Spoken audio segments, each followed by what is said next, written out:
সম্প্রতি পশ্চিমবঙ্গের তিস্তা নদীর অববাহিকায় 3 দিনব্যাপী একটি পূর্ণাঙ্গ সামরিক মহড়া চালিয়েছে ভারত। তিস্তা প্রহার নামে এই মহড়াটি অনুষ্ঠিত হয়েছে দেশের অন্যতম কৌশলগত গুরুত্বপূর্ণ অঞ্চল চিকেন স্নেকে। ভারতীয় ভূখণ্ডের উত্তর পূর্বাঞ্চলের সঙ্গে মূল ভূখণ্ডকে সংযুক্ত করে রাখা মাত্র 17 কিলোমিটার চওড়া করিডোরটিকেই বলা হয় চিকেন স্নেক। এই অংশে নিরাপত্তা নিয়ে বরাবরই উদ্বেগে থাকে নয়াদিল্লি।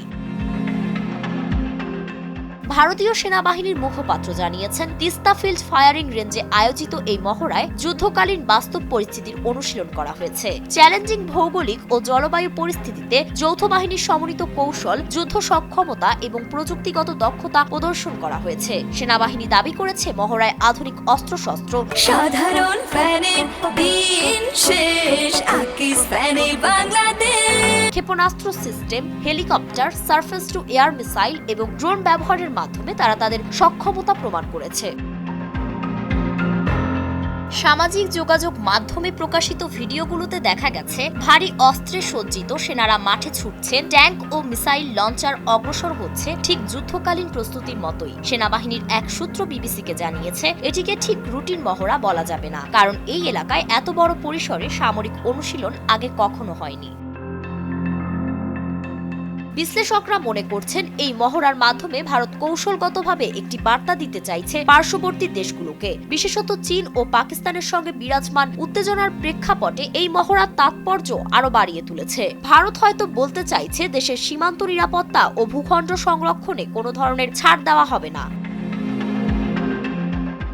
ভারতের সেনা সূত্রে আরও জানা গেছে, এই অনুশীলনে ভারতীয় সেনাবাহিনীর একাধিক গুরুত্বপূর্ণ শাখা সক্রিয়ভাবে অংশ নিয়েছে। পদাতিক বাহিনী ছাড়াও artillery, armed corps, mechanised infantry, প্যারা special forces, army aviation, engineer এবং সিগনা অংশ নিয়েছে। গোটা ভারতের নজর এখন চিকেন স্নেকের দিকে, কারণ চীন ও পাকিস্তান দুই দিক থেকেই চাপের মুখে রয়েছে ভারত।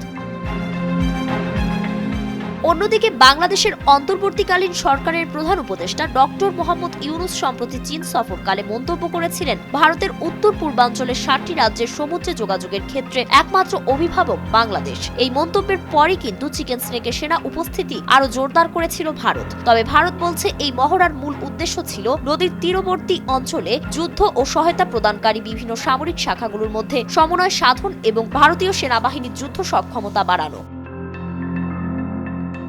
যদিও তিস্তা পাড়ের এই মহড়া নিয়ে বাংলাদেশ এখনো আনুষ্ঠানিক কোনো প্রতিক্রিয়া জানায়নি, তবে দীর্ঘদিন ধরে তিস্তা নদী নিয়ে ঢাকা ও দিল্লির মধ্যে জল বন্টন ইস্যুতে চাপা উত্তেজনা রয়েছে। আবার সাম্প্রতিক সময়ে চীন ও তিস্তা প্রকল্পে বিনিয়োগের আগ্রহ প্রকাশ করায় বিষয়টি আরো জটিল হয়ে উঠেছে। এদিকে অপারেশন সিঁদুরের পর ভারত জুড়ে যে যুদ্ধাবস্থা তৈরি হয়েছে তাও চাপে ফেলেছে ভারতকে। বিশ্লেষকরা মনে করছেন, এই মহড়া হয়তো পাকিস্তানের সাথে যুদ্ধ প্রস্তুতিরই ধারাবাহিকতা। কাশ্মীর সীমান্তে পাকিস্তানের সাথে নতুন করে সংঘাতের শঙ্কা আর অরুণাচলে চীনের উপস্থিতি, সব মিলিয়ে ভারতের সামরিক তৎপরতা দিচ্ছে এক নতুন বার্তা। তবে কি চিকেন স্নেক নিয়ে সত্যি শঙ্কিত রয়েছে ভারত? ফারিন রহমান প্রীতি, নয়া দিগন্ত।